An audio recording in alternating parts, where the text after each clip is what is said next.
लगा दो कुछ नया नया दे दिया जला, पुरान चीज है खाली नया एमा ले लो। अरे पवनी मजीरा रामा हरि नामा चरी हो जा।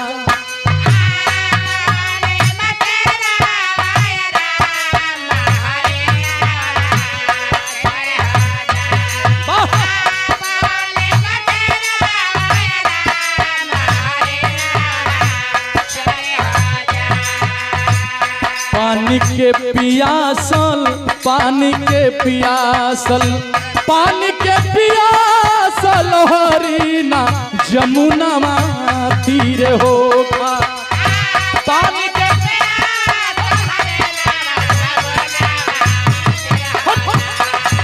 पानी के पियासल हरीना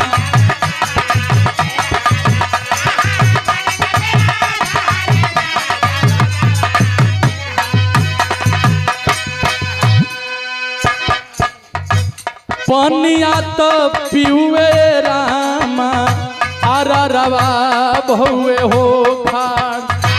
पनिया तो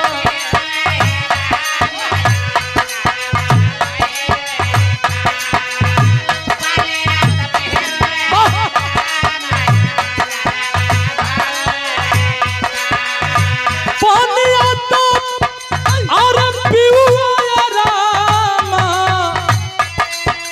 आरा रवा भौए हो खाड़। मारला बहेलिया, मारला बहेलिया, मारला बहेलिया राम हरि नवा गिर मुरुझा।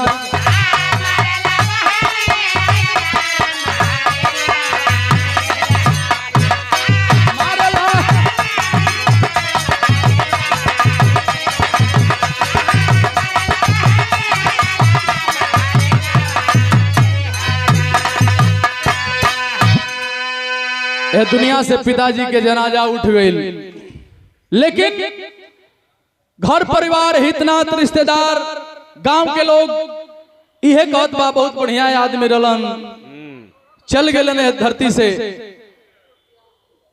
लेकिन केहू समझावत बा, बतावत बा, केहू रोवत बा। पिताजी के आत्मा एजे बा, चारों ओरी देखत आनी, अरे इस सब का होत बा, हम एजे बानी आ सब रोवता, हमार केहू बात सुनते नहीं खे, हम बतावल चाहत नहीं, लेकिन केहू सुने के तैयार नहीं खे। न आवाज सुनाता पिताजी के, जब पिताजी की आवाज नहीं खे सुनात परेशान बनी। हमारा लाश के, हमारा शरीर के लेके का करत लो बा, केहू टिकठी पर लेटावता, केहू ले जाता, यहाँ से वहां ले परेशान आत्मा बा पिताजी के। आ कहत बेका अरे सैया सूते खातिर जबे बनवला खटिया, अरे जे माँ बिना पार के लगवला पाटिया हो। ए सैया सूते खातिर जबे बनवला खटिया। आत्मा बाबूजी के सबके समझावत बे, लइका जे घर परिवार में बा, अपना औरत, अपना बेटी बेटा सबके समझावत बा, गांव जवार सबके वो आत्मा कहत बे का कि अपना अब परिजन से बतिया बतावल चाहता। अपना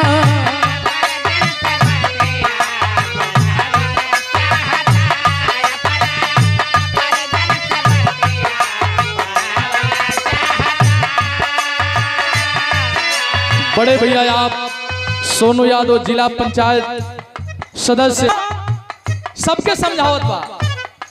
अरे हम तो बानी तोहरा नियरा बतावल चाहता, हम तो बानी तोहरा नियरा अरे बतावल चाहता। अपना परिजन से बतिया बतावल चाहता।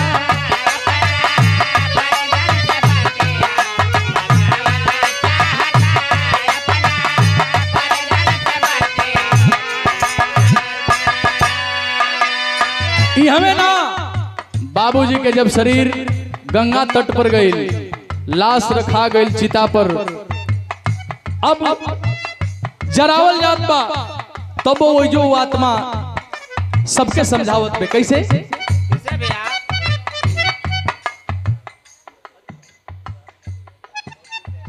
हमारे मित्र जिगरी दोस्त विनय यादव जरा आपके ओर से पुरस्कार आयल, भाई के स्नेह प्यार असही मिलत रहे कि जरता शरीर लौके चितवा के आगी, अरे अपने जमल का दिहलस मुहवा के दागी।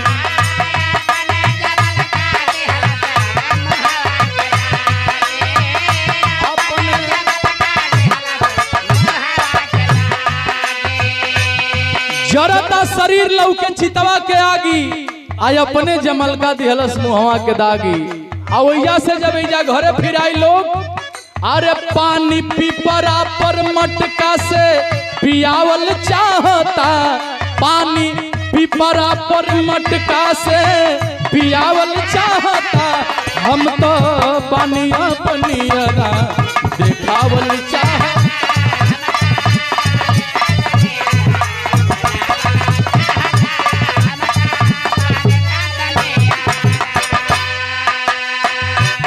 रोज के कर्म कांड आत्मा अजुबा, बाबूजी की आत्मा आज 13 दिन हो गई, सबके समझावत भी आत्मा, लेकिन क्यों सुना बाना एजा पिताजी की आत्मा हुई, वो देखत हो तब का आज 13 दिन 13वां दिन, आज जितना वो आत्मा के खाई आदमी गिराई, शक्ति मिली, शक्ति मिली, तब वो आत्मा एजा से जाई।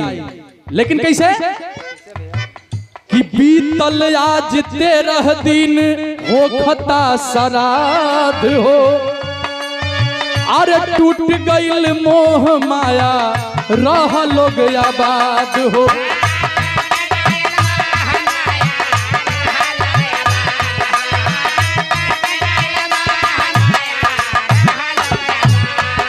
हमारा गीत के लास्ट लाइन यही माँ पिताजी कहता नहीं, उपेंद्र यादव बड़े भैया की ओर से आशीर्वाद स्नेह दुलारा सादर प्रणाम, बीटीसी प्रत्याशी आपकी ओर से पुरस्कार सादर प्रणाम करता नहीं कि बीतल आज 13 दिन हो खता श्राद्ध हो, अरे टूट गईल मोह माया रह लोग आबाद हो।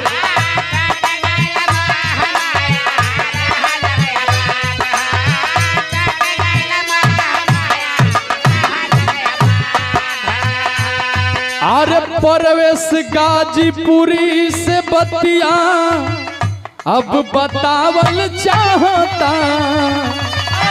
हम तो बानी तोहरा नियरा देखावल चाहता, हम तो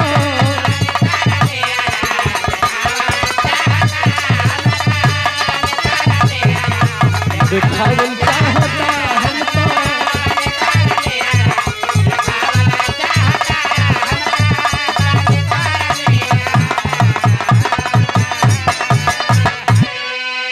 सब भैया लोगों के साथ